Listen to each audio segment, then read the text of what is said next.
that was the two-part invention, number 8, by Johann Sebastian Bach, arranged in 2 parts on Mirafugue, my own invention from the MIT Media Lab. Bach wrote 15 two-part inventions. There it is, each in exploration of 2-part counterpoint based on a simple theme. These pieces were meant to be pedagogical studies for the eager beginner. Yet, as an eager beginner myself, I really didn't want to play these pieces because I thought that they were too easy. See, I wanted to play something more exciting, more intellectually challenging, like the fugue, with 3, 4, 5 different voices juggling several different subjects and all sorts of delicious mathematical configurations.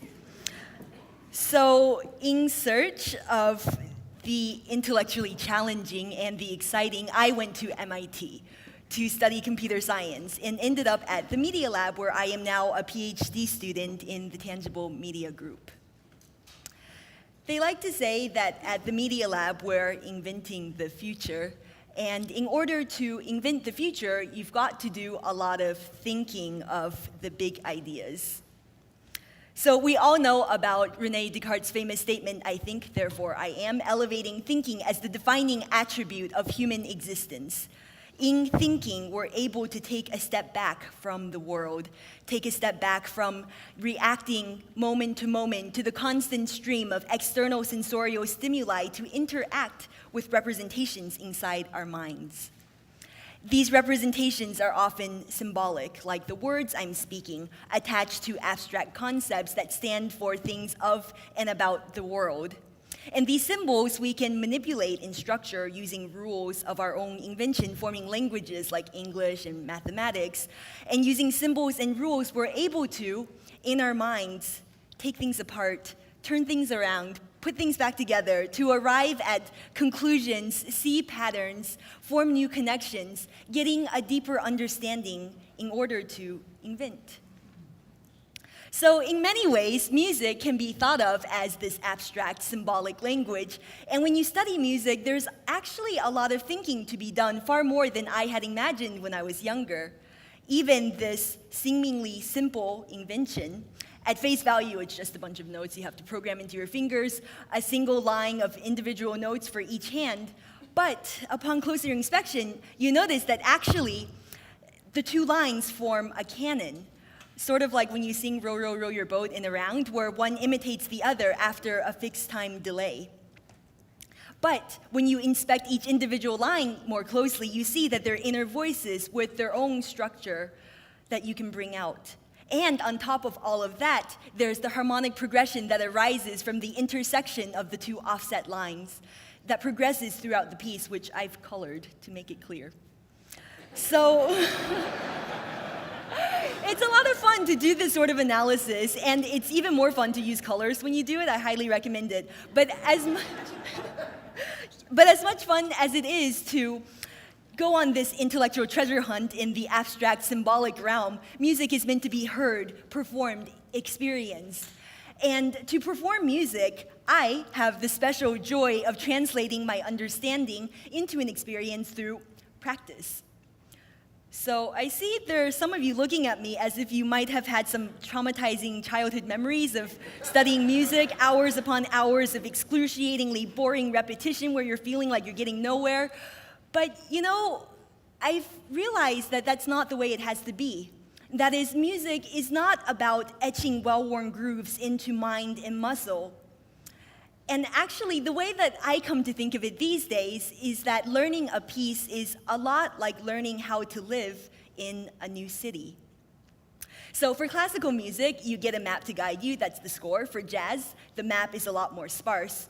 You may study the map to sort of get an idea of the rough lay of the land, and sometimes you might have people who already know the city who will guide you from time to time, but most of all, you will be out and about exploring how the streets connect, learning the connections by physically walking around. And you may try out different ways of getting from place to place, gradually becoming more familiar with the lay of the land. And as you become more familiar, as the city grows on you and as you grow with the city, you begin to associate your life experience with landmarks, projecting memory and reveries onto the landscape, your heart beating, resonating with the pulse of the place. And so you come to know the city not through abstraction and analysis, but through layers of lived experience, not only intellectually, but physically and emotionally. So it is with learning a piece of music. Practicing is like traversing the terrain in different ways, exploring possibilities as you play.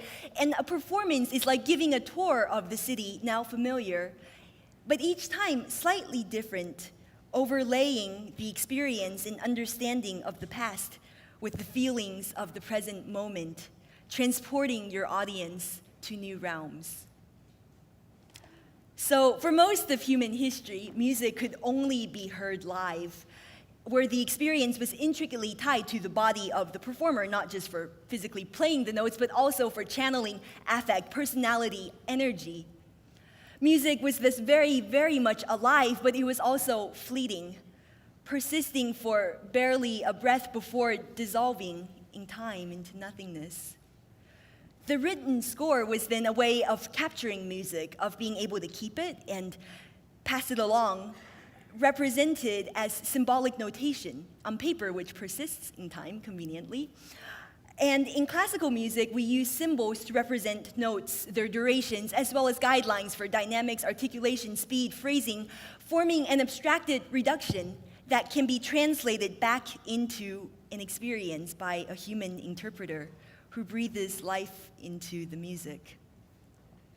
So, in my line of work in technology and also in the world of business and innovation, we're always talking about what's the big idea.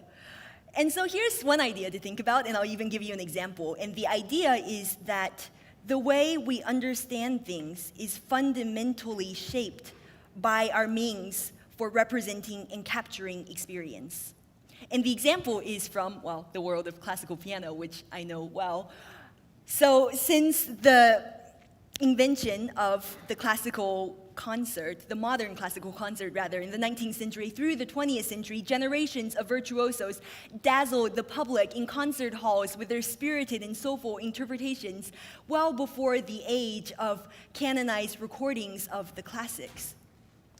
With the 20th century proliferation of recordings, it expanded the public's access to music, but on the other hand, it also precipitated a radical shift in the culture of the art of classical performance toward more emphasis on correctness, often at the expense of energy and expression.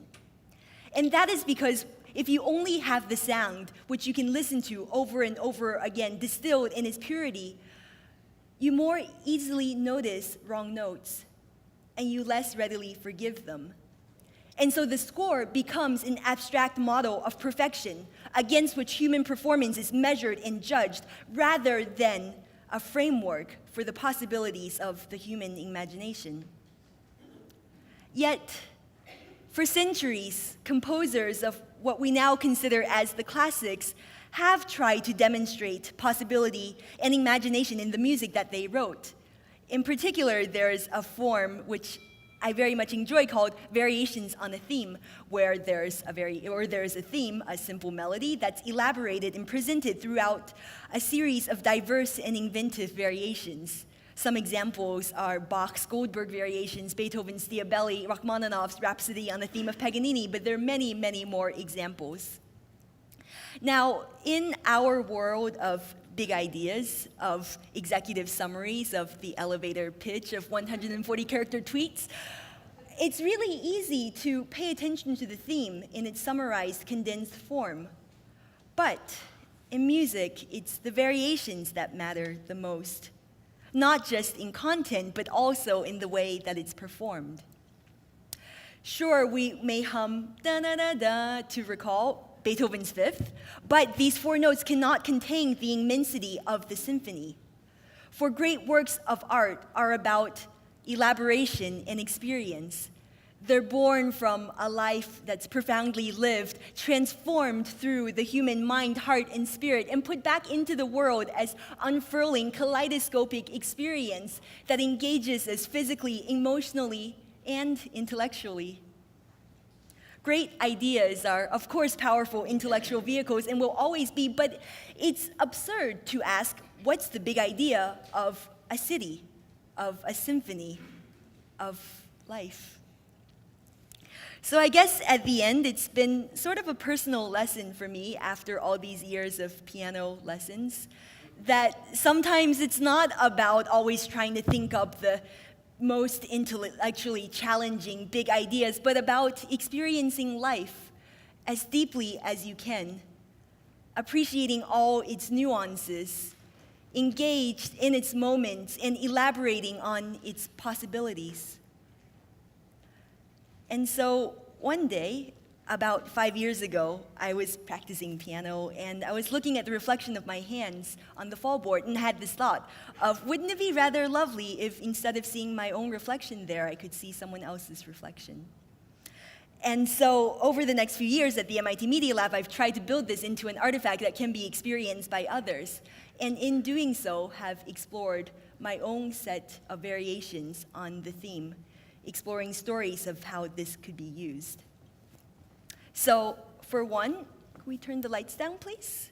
You could watch a recording of a great pianist from anywhere in the world.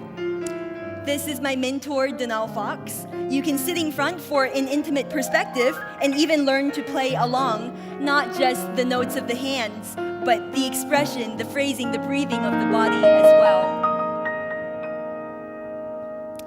That was Ugly Beauty. You could also, like I did in the start, play a duet with yourself. But what I really like to think about is what it would be like if you can play a duet with yourself from the past. Now, at the Media Lab, we haven't quite invented time travel yet. But we all have imaginations, and if you can pretend for a second with me, this is Elisa, daughter of my advisor from Lab, Hiroshi Ishii, and let's just imagine for a moment that I am her 20 years later, all grown up. So I can encounter myself at the piano, see my hands against hers,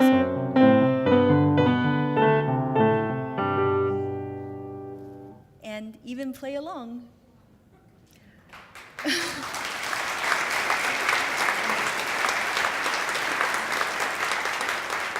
Oh, but it's not over yet. I have one more. So you're not limited to just playing duets with yourself, even if it's your past adorable self.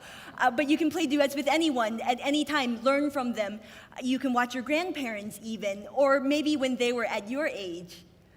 So this, oops, I'm sorry. Here we go. Sorry about that. This is obviously not my grandfather here, but some of you might know him as Marvin Minsky, the grandfather of artificial intelligence. Now, Marvin always used to talk about the importance of multiple representations for understanding an idea, but what Marvin also likes to do is improvise on the piano in the style of Johann Sebastian Bach. And you just heard him improvise his own two-part invention. Now, the word invention, in the original sense of the word, wasn't about inventing cool new gadgets, though cool new gadgets are so cool. According to Edward Said, the original meaning of the term had a sense of rediscovery, of returning to, of articulating, expressing, elaborating on possibilities. It was in this spirit of the word that Bach used inventions to name his set of pedagogical pieces, each an exquisite gem for the player and audience to explore. I'd like to think that maybe this sense of the word invention, this exploration and elaboration, can help us better invent for the future. And with that, I'd like to share with you one final piece at the piano, a reinvention of another piece by Johann Sebastian Bach, arranged by my teacher and mentor, Donal Fox, whom you have heard and will hear again. The piece is called Partita for Three Characters, and it features Donal and my good friend and jazz pianist, Nick Sanders.